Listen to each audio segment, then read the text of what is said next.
Γεια σας.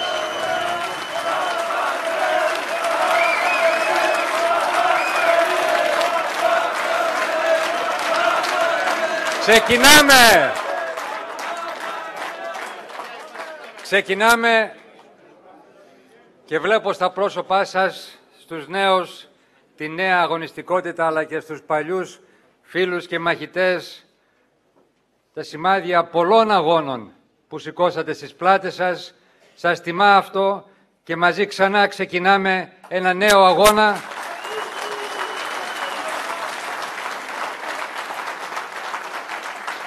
Από την Αθήνα, το Αγρίνιο, Τρίπολη, τη Λάρισα και τώρα από τη Λαμία. Μιλάτε εσείς, οι πολίτες. Σήμερα κάνετε τη δική σας παθιασμένη δημοσκόπηση. Ένα μεγάλο ευχαριστώ από τα βάθη της καρδιάς μου για τη σημερινή σας παρουσία. Η δέσμευσή σας σε αυτόν τον αγώνα είναι και η καρδιά που δίνει ζωή στο κίνημά μας. Είναι το κίνημα που μόλις ξεκίνησε, αλλά που φουντώνει σε όλη την Ελλάδα. Και το μήνυμα από εδώ και από όλη την Ελλάδα είναι ότι την Κυριακή 25 Γενάρη, με το δικό σας πάθος, με το δικό σας παλμό, θα βάλει την υπογραφή της στο Ελληνικό Κοινοβούλιο μια νέα πολιτική δύναμη προόδου, αξιών, δημοκρατίας και σοσιαλισμού. Αυτή που θα εγγυηθεί την πορεία της Ελλάδας μπροστά. Δύναμη που δεν θα αφήσει κανέναν να πάει τη χώρα πίσω. Και η υπογραφή θα γράφει το κίνημα, το όνομά μας. Σηκώστε λοιπόν το κίνημά μας όσο ψηλότερα γίνεται για την Ελλάδα, για το σήμερα και το αύριο. Ξέρετε, κανένας ισχυρός δεν μας κρατά και δεν θα μας χαϊδέψει. Κανείς δεν θα μας χαριστεί. Η δύναμη στο κίνημά μας είστε μόνο εσείς, οι πολίτες. Αυτούς και μόνο θα υπηρετούμε και θα υπηρετούμε πιστά στη Βουλή από τις 25 του Γενάρη.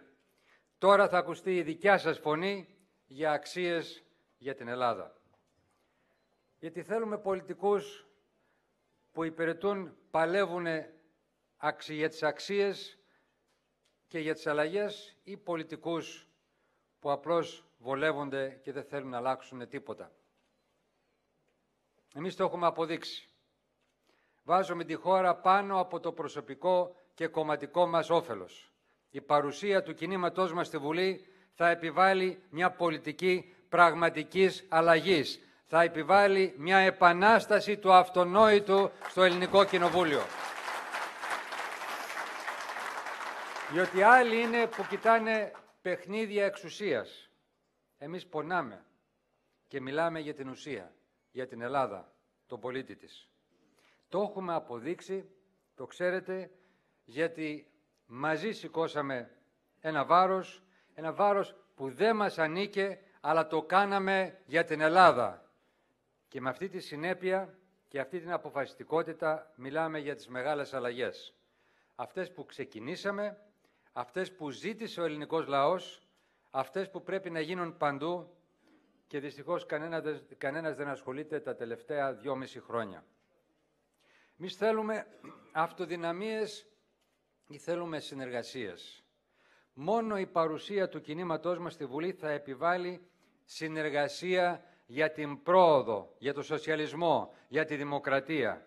Συνεργασία για σταθερή πορεία της χώρας και μέσα στην Ευρωπαϊκή Ένωση.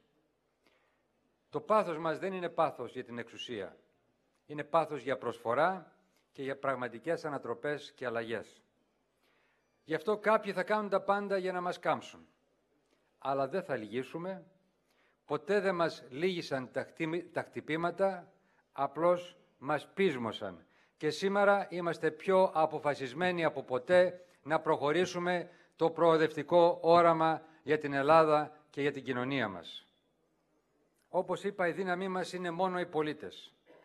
Βάζουμε τις βάσεις του κινήματός μας με τις αξίες μας.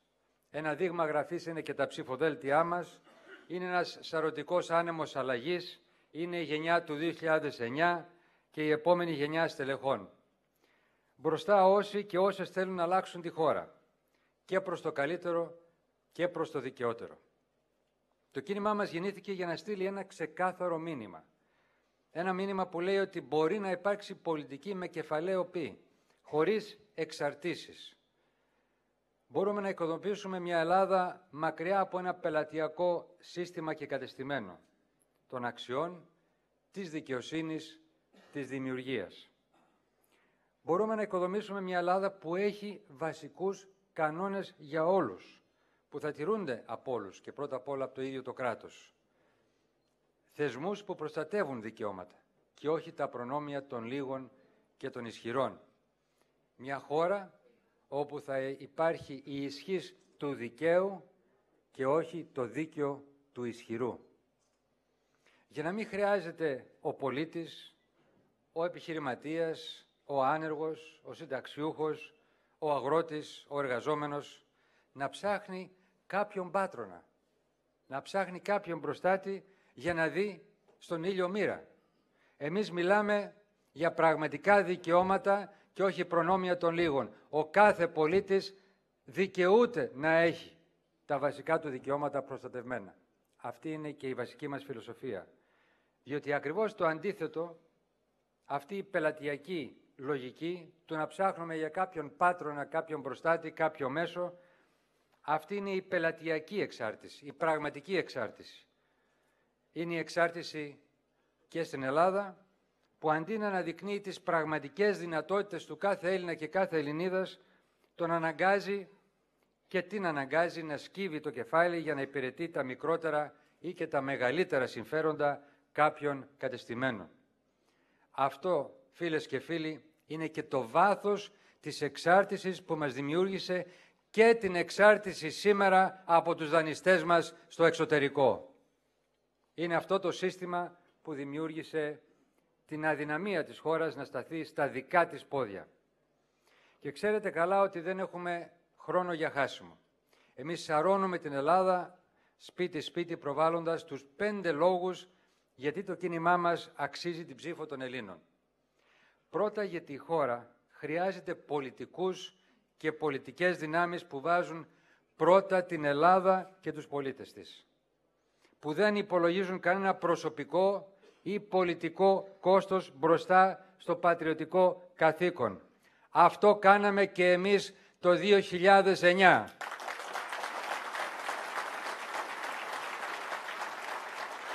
Όπως είπα, παρότι δεν μας αναλογούσε αυτό το καθήκον, διότι ήταν βάρος που κληρονομήσαμε από τους προηγούμενους. Δεύτερον, γιατί είναι αναγκαία μια εκπροσώπηση κοινοβουλευτική αυτών των δυνάμεων που έδειξαν ότι μπορούν να σηκώσουν το βάρος της ευθύνης με γενναίες πράξεις, αλλά και να ξεκινήσουν παράλληλα υπεύθυνες και μεγάλες αλλαγές σε όλη τη χώρα. Τρίτο, γιατί το κίνημά μας έχει καθαρή πολιτική ταυτότητα. Είμαστε δημοκράτες και σοσιαλιστές και αυτό είναι εγγύηση για όποια κυβερνητική συνεργασία σε ξεκάθαρο προοδευτικό πλαίσιο. Χωρίς να γίνουμε παρακολούθημα κανενός, πατερίτσα κανενός και σίγουρα όχι ουραγός μιας δεξιάς πολιτικής και κυβέρνησης.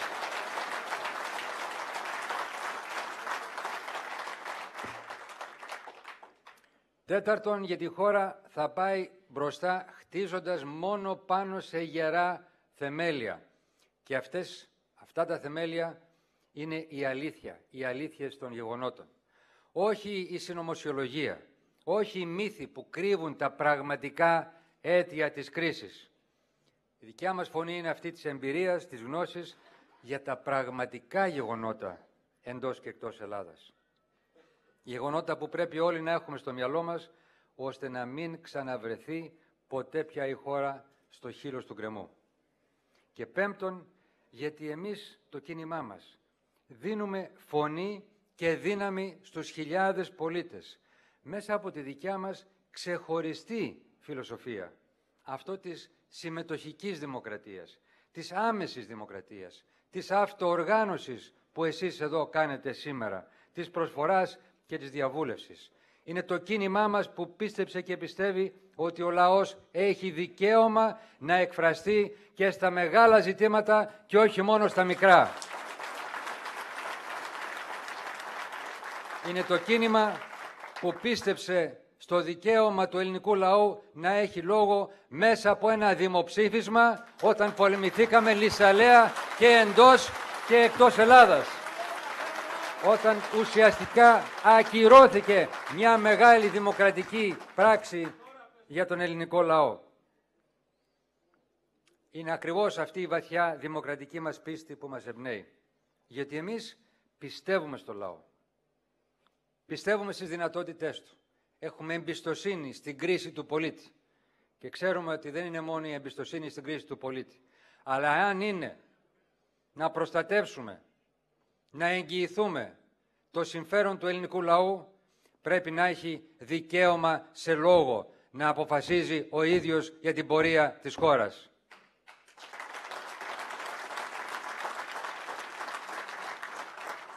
Και σε ό,τι αφορά το κίνημα που ξεκινάμε, ο δικός μου ρόλος είναι ακριβώς να διασφαλίσω αυτή την πλατιά, συμμετοχική, δημοκρατική διαδικασία ανασυγκρότησης του ευρύτερου χώρου των δημοκρατών και σοσιαλιστών στη χώρα μας. Με συνέπεια καλούμαστε να ανασυντάξουμε όλοι μαζί τις προοδευτικές δυνάμεις, αλλά στη βάση αξιών και ενός καθαρού πολιτικού πλαισίου. Όχι στη βάση συγκολήσεων διάφορων φιλάρχων που έχουν τις απλές προσωπικές τους φιλοδοξίες. Να χτίσουμε μαζί και μια νέα πολιτική στέγη των αξιών μας. Κάνουμε λοιπόν και σήμερα αυτό το επόμενο ιστορικό βήμα σε μια διαδρομή των δυνάμεων της προόδου, της δημοκρατίας και του σοσιαλισμού στην Ελλάδα.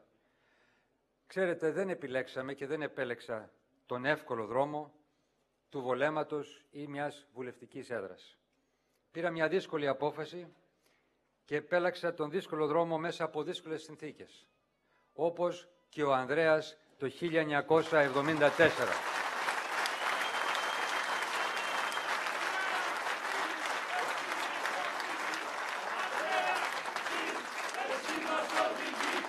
Πράγματι και συνεχίζουμε μια παράδοση αγώνων, συγκρούσεων, αξιών, χτίζοντας και πάλι πάνω στη βάση αυτών των ωραίων παραδόσεων που κι εσείς, πολλοί από εσάς, είχατε συμμετάσχει με τόση σημαντική προσφορά στον τόπο στην Ελλάδα.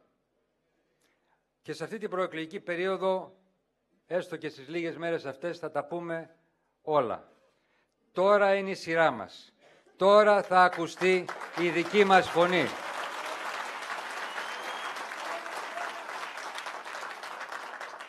Και το δικαιούστε και ιδιαίτερα εσείς για το τι έγινε στο παρελθόν. Γεγονότα, όχι μύθους. Το απαιτείτε, το ξέρω και εσείς. Το απαιτούν πολλοί. Όχι μόνο για την αποκατάσταση της αλήθειας, αλλά ακόμα περισσότερο για τα διδάγματα, τα συμπεράσματα, ώστε να ξέρουμε και τι πρέπει να αποφύγουμε και τι πρέπει να επιδιώξουμε για τη χώρα μας. Χθες είχα την ευκαιρία για μια συνέντευξη στο Αθηναϊκό Πρακτορείο και σας προτείνω να το διαβάσετε. Με ρώτησαν για τα περισσότερα, μια κατάθεση ψυχής για αυτά που έζησα και που έζησε η χώρα. Τα γεγονότα είναι αμήλικτα. Κρατήστε καλά στο μυαλό σας τα εξής και θέλω αυτά να τα μεταφέρετε παντού. Πρώτο γεγονός. Αν δεν είχε προηγηθεί η πορεία της χώρας ουσιαστικά προς το χάος την περίοδο 2004-2009 για να έχουμε αυτά τα τεράστια ελλείμματα και χρέος, ο τόπος δεν θα χρειαζόταν ποτέ μνημόνιο. Και αυτό το ξεχνά και η δεξιά συντήρηση, δυστυχώς το ξεχνά και η συντηρητική αριστερά που συγκαλύπτει αυτή την περίοδο. Δεύτερο γεγονός, κάναμε το πατριωτικό μας καθήκον, βάζοντας πάνω απ' όλα την Ελλάδα. Πήραμε αναγκαστικά αποφάσεις αντιδημοφιλείς, αλλά σωστές για τη χώρα. Αποφάσεις που τελικά, όσο δύσκολες και αν ήταν, αποδείχτηκαν ότι ήταν αναγκαίες. Δικαιώθηκαν από τις εξελίξεις, όπως στην Ιρλανδία, στην Πορτογαλία, στην Κύπρο, αλλά και ακόμα και από αυτούς που τις πολεμούσαν λυσαλέα. Τρίτο γεγονός. Πολλές αποφάσεις που πόνεσαν τον κόσμο δεν θα χρειάζονταν ποτέ να τις πάρουμε, δεν θα τα παίρναμε ποτέ αν οι εμπριστές της χώρας δεν την είχαν αφήσει ήδη χρεοκοπημένη και με ένα δημόσιο διαλυμένο τελείως ανήμπορο να κατανείμει τα βάρη με δίκιο τρόπο. Τέταρτο γεγονός. Αν οι πατριωτικές επιλογές μας και κυρίως το κύμα των προοδευτικών αλλαγών το 9 με 11 είχαν διακομματική στήριξη, όπως και είχαμε ζητήσει, σήμερα η χώρα θα είχε ήδη διαβεί τον κάβο, θα είχε ξεπεράσει την ανασφάλεια, θα είχε ανασάνει. Και αυτό πάλι το απέδειξαν άλλες χώρες, η Ιρλανδία, η Πορτογαλία, ακόμα και στην Κύπρο. Εκεί υπήρξε συνένεση, έστω στα βασικά, και τα κατάφεραν. Στην Ελλάδα, όταν εμείς το 2010 ήμασταν μέσα στο γήπεδο και παλεύαμε με τα θηρία των αγορών και τη συντηρητική Ευρώπη, που ήθελε να μας τιμωρήσει για αυτά που είχαν κάνει οι προηγούμενοι, όταν εμείς σε αυτό το γήπεδο κάναμε το πατριωτικό μας καθήκον για να μην καταρρεύσει η χώρα, ο κύριος Σαμαράς και αυτοί που μας χρεοκόπησαν ήταν στην εξέδρα και μας λιθοβολούσαν. Συνεχίστε να προσπαθείτε. Εμείς θα συνεχίσουμε να σας ρίχνουμε πέτρες. Αυτό ουσιαστικά μας έλεγαν. Εμείς σκεφτόμασταν τη χώρα, αυτός το κόμμα. Και αυτό δεν είναι απλώς μια άλλη αλήθεια. Είναι τα πραγματικά γεγονότα. Θυμήστε τα στον κύριο Σαμαρά, τον προπονητή της εξέδρας, όπως θέλει να είναι, πείτε τα σε όλο τον κόσμο. Πέμπτο γεγονός. Η συντηρητική δεξιά ηγεσία και όσοι ταυτίστηκαν μαζί της αποδόμησαν αντί να προωθήσουν το μεταρρυθμιστικό έργο που παρέλαβαν. Απέτυχαν ακόμα να οδηγήσουν την Ελλάδα στην προγραμματισμένη εδώ και 3 χρόνια έξοδο από το πρόγραμμα. Βύθισαν και πάλι τον τόπο στην ανασφάλεια, παίζοντας μικροκομματικά παιχνίδια στην πλάτη της χώρας. Εμείς ποτέ δεν παίξαμε τη χώρα στα ζάρια όπως έκαναν και είναι κυριολεκτικά απαράδεκτο μετά από τα όσα περάσαμε 5 χρόνια τώρα, τόση προσπάθεια, τόσες θυσίες να ακούμε ξανά για έξοδο από το ευρώ. Είναι βαρύτατες οι ευθύνες της κλειστής ομάδας που κυβέρνησε τα τελευταία 2,5 χρόνια. Έχει βεβαίως και η Ευρωπαϊκή Ένωση ευθύνες και για τις αποφάσεις που πήρε ή δεν πήρε στην αρχή της κρίσης, αλλά και που συνεχίζει η ίδια με διάθεση τιμωρητική απέναντι στην Ελλάδα. Ναι, το 2009 η Ελλάδα είχε πραγματικά και η τότε κυβέρνηση, η κυβέρνηση του 2004 με 2009, είχαν πραγματικά κάνει μια διαχείριση πελατειακή της οικονομίας μας που είχε δημιουργήσει τεράστια ελλείμματα και σχεδόν υπερδιπλάσια χρέη από το ιστορικό χρέος από την ίδρυση του ελληνικού κράτους. Πράγματι, η Ελλάδα τότε είχε ευθύνες. Σήμερα όμως, 5 χρόνια μετά, έχουμε θυσίες του ελληνικού λαού, μεγάλες θυσίες του ελληνικού λαού, που θα μπορούσαν να είναι πολύ λιγότερες αν μας έδινε χρόνο και η Ευρωπαϊκή Ένωση με στήριξή της μεγαλύτερη. Σήμερα λοιπόν δεν επιτρέπεται παρά να επιβραβευθεί ο ελληνικός λαός και από την Ευρωπαϊκή Ένωση για όσα έχει θυσιάσει, για όσα έχει κάνει.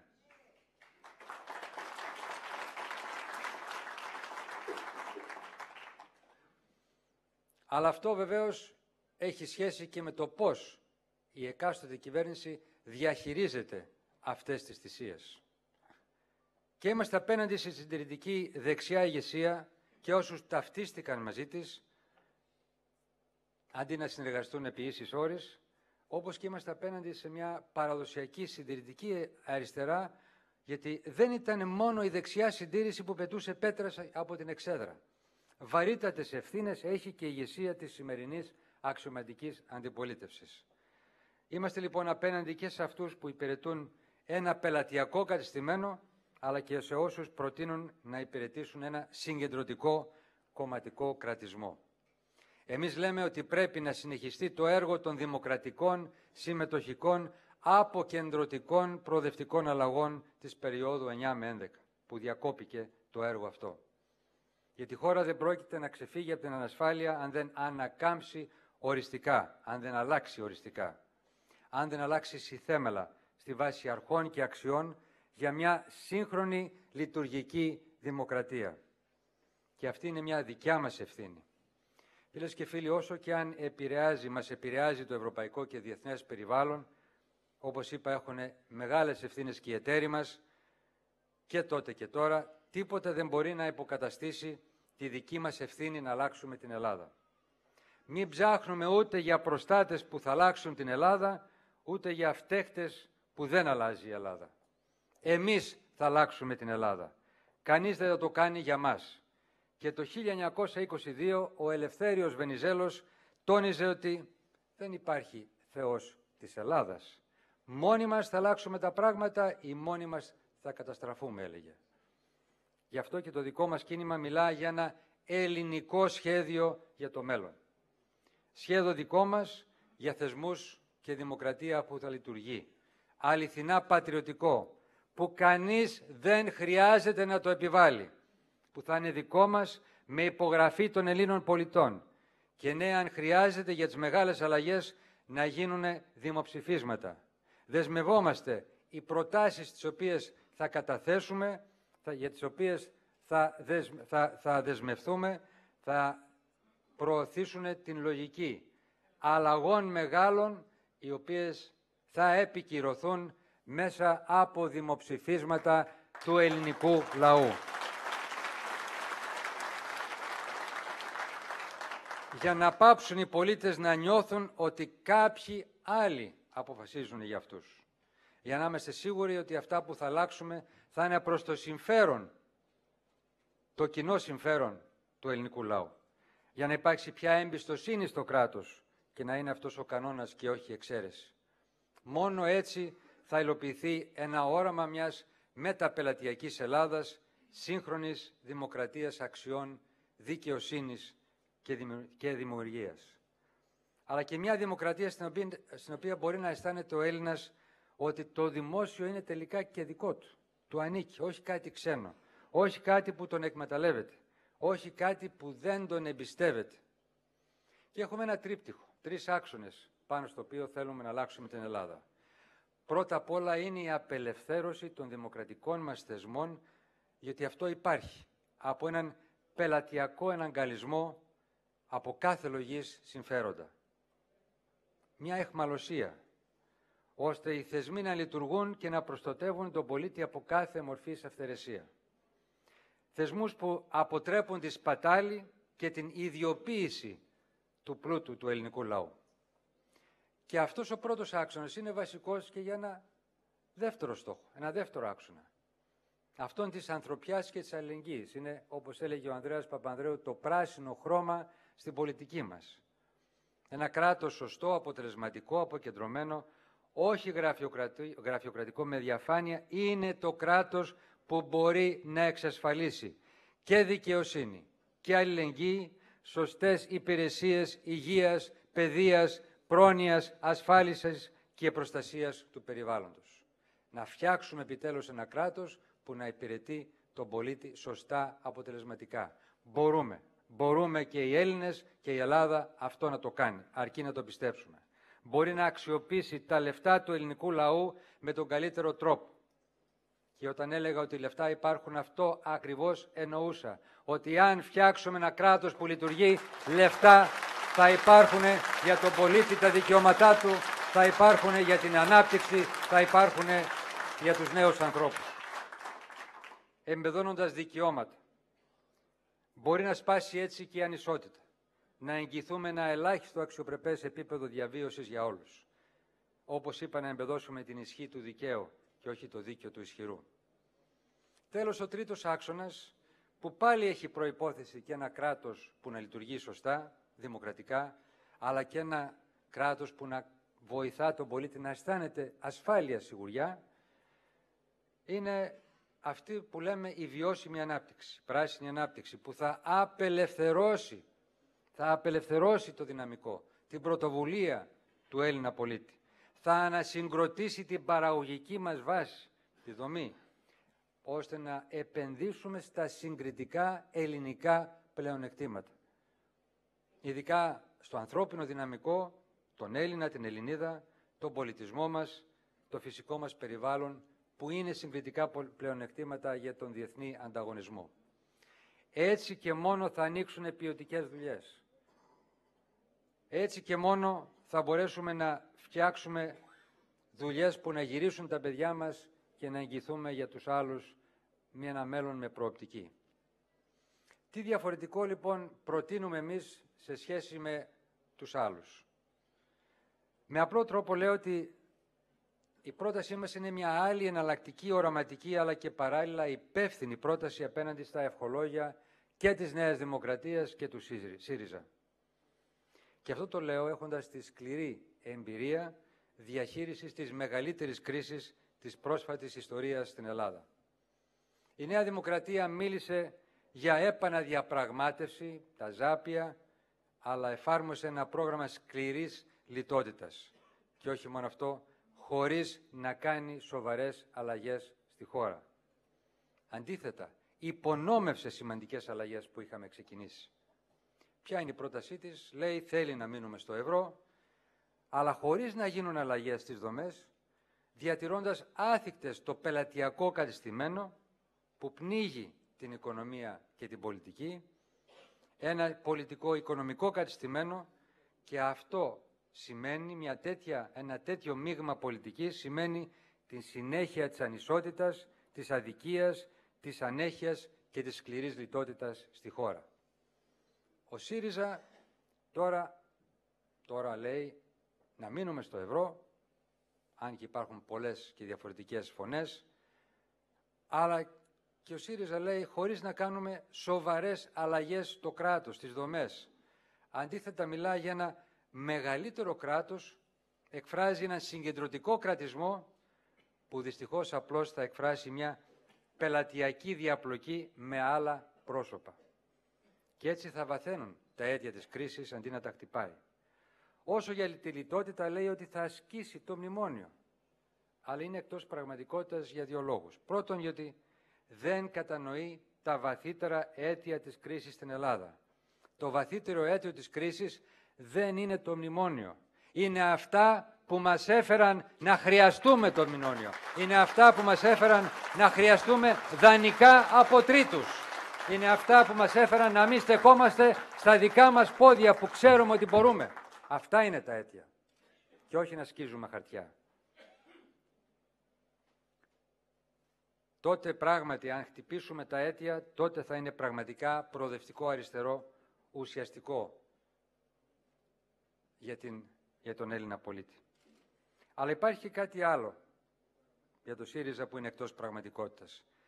Με τις πολιτικές του διακινδυνεύει να μας δημιουργήσει νέες περιπέτειες, να χαθεί ό,τι κατακτήσαμε με θυσίες και να χρειαστούμε χειρότερα μνημόνια για να ξαναβγούμε πάλι στις αγορές. Εμείς έχουμε μια άλλη πρόταση. Εμείς βεβαίως διασφαλίζουμε την παρουσία μας, τη συμμετοχή μας στο ευρώ. Και μπορούμε. Αλλά αυτό που είναι αναγκαίο είναι η επανάσταση του αυτονόητου στην Ελλάδα. Βαθιές τομές που λυτρώνουν, απελευθερώνουν το δυναμικό μας. Που σημαίνουν ποιοτικές αλλαγές. Ποιοτικές αλλαγές είναι στον αντίποδα από τα ποσοτικά μέτρα, δηλαδή των οριζόντιων περικοπών και της σημερινής λιτότητας. Θα σας φέρω ένα παράδειγμα, για να μην λέμε θεωρητικά, από κάτι που έζησα, κάναμε και είδαμε.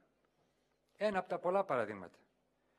Θα θυμάστε, πήραμε μια σκληρή απόφαση, ήταν εύκολο πρακτικά, αλλά υπήρχε τρομερή αντίσταση, να περάσουμε στην ηλεκτρονική συνταγογράφηση των ασθενών από τους γιατρούς.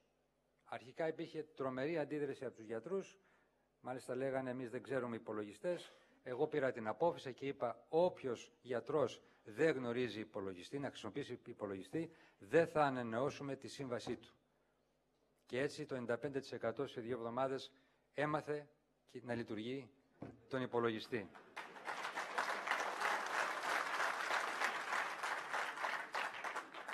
Ξέρετε, με αυτή την απόφαση στο πρώτο ταμείο που το κάναμε και βεβαίως συνεχίστηκε και επεκτάθηκε, κόψαμε το 30% του κόστους των συνταγών.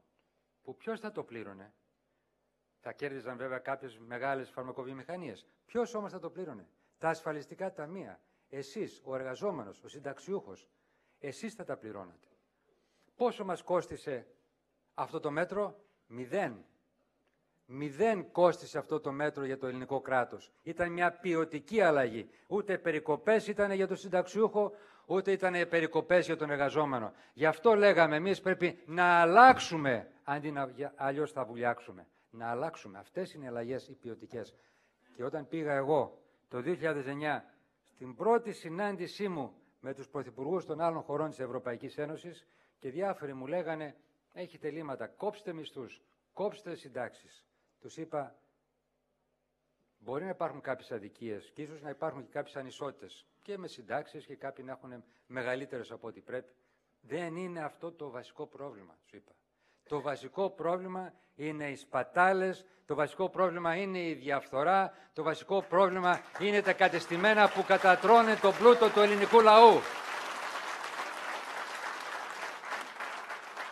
Και μπορώ να σας πω ότι αρχικώς τους έπεισα, γιατί τους τα είπα και με ειλικρίνεια και με υπευθυνότητα. Τους τα είπα. Τους λέω, αυτή την Ελλάδα θα αλλάξουμε για να γίνει μια ωραία χώρα, μια καλή χώρα. Έγιναν λάθη, εγώ είμαι ένας νέος πρωθυπουργός με νέα εντολή να αλλάξουμε τη χώρα, το ξέρουμε και αυτό θα κάνουμε. Στηρίξτε με. Αρχικώς στήριξαν. Μετά άρχισαν οι αγορές να πιέζουν, τα σπρέτζ να ανεβαίνουν, να φοβάται η Ευρώπη.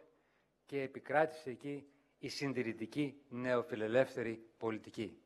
Αλλά τι να κάνουμε, ήμασταν εξαρτημένοι από το να βρούμε δάνεια από τους εταίρους μας.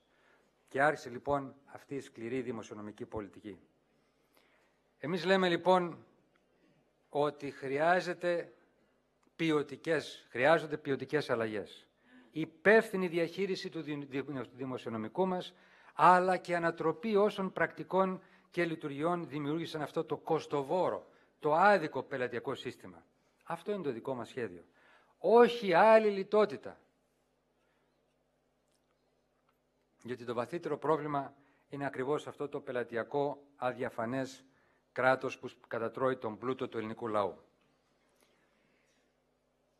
Φίλες και φίλοι, σήμερα η πρότασή μας, πιστεύω, αυτή που είπαμε το 2009 μπορεί να πιάσει τόπο. Γιατί έχουμε πετύχει, έχουμε αποδείξει, εσείς έχετε αποδείξει, ο ελληνικός λαός έχει αποδείξει, ότι με θυσίες φτάσαμε σε ένα πλεόνασμα. Δεν δημιουργούμε άλλα χρέη. Η Ελλάδα, μάλιστα, είναι πρωταγωνιστή στον κόσμο. Ήμασταν η γρηγορότερη προσαρμογή που έχει γίνει ποτέ σε αναπτυγμένη χώρα. Αλλά αυτό κόστισε πάρα πολύ τον ελληνικό λαό. Δεν μπορούν και δεν πρέπει να υπάρχουν άλλες τέτοιες περικοπές. Πρέπει να μας δοθούν απαραίτητες ανάσες, να αντιμετωπίσουμε εμείς με ένα δικό μας σχέδιο αυτά τα προβλήματα για να είναι λειτουργική η χώρα μας. Αυτά που δεν έκανε η κυβέρνηση του κυρίου Σαμαρά, τα 2,5 χρόνια αυτά που υπήρξε. Αυτά είναι που πρέπει να αλλάξουμε και εμείς θα τα αλλάξουμε, προστατεύοντας και τον εργαζόμενο και τον συνταξιούχο. Και όσοι έρχονται και λένε και τάζουν άλλες καινούριες παροχές, δεν καταλαβαίνουν ότι χρειάζονται αλλαγές. Γιατί αν είναι να φορτώσουμε το κράτος με άλλα δάνεια, με άλλα λεφτά, τα οποία όμως δεν θα πηγαίνουν σε αυτές τις πραγματικές ανάγκες του συνταξιούχου, του εργαζόμενου, αλλά σε κάποιους άλλους, και πάλι ο ελληνικός λαός κάποια στιγμή θα τα πληρώσει. Γι' αυτό λέμε ένα λειτουργικό, σωστό κράτος με αλλαγές. Μόνο με αυτές τις αλλαγές θα σταματήσει η αιμορραγία πόρων που διατηρεί την ασφικτική λιτότητα. Λοιπόν, είμαστε έτοιμοι να αποκτήσουμε, παραδείγματος χάρη, πλήρη διακομματικά συμφωνημένο μηχανισμό πάταξη της φοροδιαφυγής. Είμαστε έτοιμοι να ελέγχετε και να πραγματοποιείτε κάθε πράξη του δημοσίου ηλεκτρονικά. Είμαστε έτοιμοι να πάμε στην κάρτα πολίτη. Έτοιμοι κάθε επαφή του πολίτη με το δημόσιο να γίνεται ηλεκτρονικά, ώστε να εκμηδανίζονται οι πιθανότητες εκβιασμών και ταλαιπωρίας, να ψηφίσουμε εκλογικό νόμο που χτυπάει το μαύρο χρήμα. Είμαστε έτοιμοι να αφήσουμε πίσω στενά συντεχνιακά συμφέροντα, να σκεφτούμε το δημόσιο συμφέρον για το κοινό καλό, να αξιοποιήσουμε ταχύτατα τη δημόσια περιουσία για την ανάπτυξη, να ανοίξουμε διεθνείς ορίζοντες για τα πανεπιστήμια μας, τα πάντα στο δημόσιο να γίνονται αξιοκρατικά για να λειτουργεί σωστά. Είμαστε έτοιμοι να κάνουμε τα πάντα ώστε καμιά υπόθεση να μην αργεί να δικαστεί πάνω από ένα χρόνο. Είμαστε έτοιμοι να εξυπηρετούμε γρήγορα και με σεβασμό κάθε συνταξιούχο, να βοηθήσουμε αντί να τον ταλαιπωρούμε. Είναι μερικά παραδείγματα που θεωρώ είναι τα αυτονόητα. Είναι μια επανάσταση του αυτονόητου. Εμείς αν τα αποφασίσουμε αυτά και μπορούμε, με ένα ελληνικό σχέδιο, μπορούμε μετά εύκολα να πάμε στους εταίρους, και το γνωρίζω αυτό, το λέω από την εμπειρία μου, και να πούμε αφήστε τις τρόικες, εμείς έχουμε κάνει αυτό που έπρεπε να κάνουμε, έχουμε μειώσει τα ελλείμματα, έχουμε ένα πλεόνασμα, αφήστε τις τρόικες, ο ελληνικός λαός έχει το λόγο τώρα, να φτιάξουμε το δικό μας σχέδιο. Αλλά θέλουμε όμως, φτιάχνοντας το δικό μας ελληνικό σχέδιο που ξέρουμε τα προβλήματα καλύτερα από κάθε άλλον, καλύτερα από κάθε ξένον, που δεν θα έρθουν αυτοί να μας τα λύσουν, τα λύσουμε εμείς. Εμείς θα σας προτείνουμε, σε αντάλλαγμα της εγγύησης αυτής που θα αλλάξουμε, ότι η Ελλάδα δηλαδή θα είναι πάντα πια στα δικά της πόδια να στηρίζεται, να φύγει ένα μεγάλο βάρος. Ένα βάρος που κουβαλάμε από το παρελθόν μας, το πρόσφατο παρελθόν μας. Μια συμφωνία από τους εταίρους μας να αναπνεύσει ο τόπος οικονομικά. Ουσιαστικά να διευθετήσουμε, να λυτρωθούμε από το χρέος που βεβαίως κάναμε μια μεγάλη αλλαγή το 2011 με το ιστορικού μεγέθους κούρεμα, αλλά υπάρχει ακόμα ένα σημαντικό χρέος που κουβαλάει η χώρα. Αλλά θέλω να πω ότι το μεγαλύτερο πρόβλημα της χώρας μας δεν είναι το δημόσιο χρέος, είναι η παραγωγική ανασυγκρότηση, το ξέρετε και στον αγροτικό τομέα, το ξέρουμε και στον βιομηχανικό τομέα, το ξέρουμε και στις υπηρεσίες, δηλαδή τομείς ώστε να είμαστε δυνατοί, ισχυροί στον ανταγωνισμό, στην ποιότητα, να μπορούμε να μπούμε στις διεθνείς αγορές. Είναι η ανάγκη κοινωνικής προστασίας όπως του ανέργου να χτυπηθεί, που έχει χτυπηθεί ιδιαίτερα από την κρίση, και βεβαίως η δημιουργία κράτους δικαίου που να στέκεται στον πολίτη δίπλα. Αλλά αν δεν γίνει κάτι οριστικό και λειτουργικό για το δημόσιο χρέος που είναι βάρος, είναι μεγάλο βάρος για την οικονομία, δεν θα έχουμε χώρο να αναπνεύσουμε. Δεν θα έχουμε χώρο ούτε αυτές τις αλλαγές να κάνουμε. Γι' αυτό και το κίνημά μας κατέθεσε μια ρεαλιστική, ουσιαστική πρόταση για την οριστική λύτρωση και διευθέτηση του χρέους της Ελλάδας που δυστυχώς κληρονομήσαμε. Ένα ρεαλιστικό, συγκεκριμένο πακέτο που θα μπορούσε άμεσα να γίνει αποδεκτός από τους εταίρους μας, που θα σημάνει τι? Χαμηλότερες δαπάνες για τόκους, τα χαμηλότερα πρωτογενή πλεονάσματα, δηλαδή το πλεόνασμα που δημιουργεί η χώρα, αντί να πηγαίνει στην αποπληρωμή των δανείων, ένα σημαντικό πια μέρος αυτού του πλεονάσματος να πηγαίνει στην ανάπτυξη, στις υποδομές, στην κοινωνική προστασία, στη στήριξη της παιδείας, της υγείας, δηλαδή σε αυτά που χρειάζεται ο ελληνικός λαός. Επίσης, θα μπορέσουμε να ζητήσουμε και μια ευρύτερη ευρωπαϊκή διάσκεψη για την αμοιβαιοποίηση του χρέους, δηλαδή τα λεγόμενα ευρωομόλογα, ώστε μπορεί να πάει το χρέος πολύ μακριά και έτσι να υπάρχει μια ουσιαστική ελάφρυνση από την Ευρωπαϊκή Ένωση για την Ελλάδα. Επαναλαμβάνω, το σημαντικό είναι ότι μπορούμε να πετύχουμε άμεσα μια σημαντική περαιτέρω ελάφρυνση του δικού μας χρέους. Και πιστεύω πως είναι έτοιμοι οι εταίροι μας και γι' αυτό, εφόσον όμως δείξουμε ότι εμείς έχουμε τη βούληση να βάλουμε τάξη, να βάλουμε την Ελλάδα στο δρόμο των δημοκρατικών και ουσιαστικών αλλαγών. Αυτό θέλει ένα αραγές επίσης εθνικό μέτωπο που θα στηρίζει αυτές τις επιλογές, μια δέσμευση για το ελληνικό σχέδιο για βαθιές μεταρρυθμίσεις.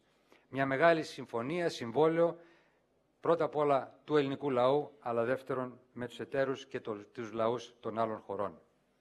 Φίλες και φίλοι, το κίνημά μας είναι έτοιμο να υπηρετήσει την πατρίδα και τον ελληνικό λαό. Υπηρετούμε την πατρίδα γιατί δεν μιλάμε στο κενό. Δεν ξεκινάμε από το μηδέν. Ξεκινάμε από την αρχή. Η αρχή είναι οι αξίες μας, είναι η παράδοση των αγώνων μας, είναι οι πράξεις μας, είναι το δείγμα γραφής που έχουμε δώσει. Άλλοι έχουν μεγάλα λόγια, αλλά στην πράξη ουδέν. Εμείς έχουμε δείξει σε όλη μας την πορεία δείγμα γραφής. Γι' αυτό, φίλες και φίλοι, σας καλώ να ρωτάμε κάθε φίλο, γνωστό, συνάδελφο ή συγγενή, κάθε πολίτη που σκέφτεται τι θα αποφασίσει στην κάλπη. Ποιοι απέδειξαν ότι δεν υπολογίζουν το προσωπικό και πολιτικό κόστος μπροστά στο δημόσιο συμφέρον.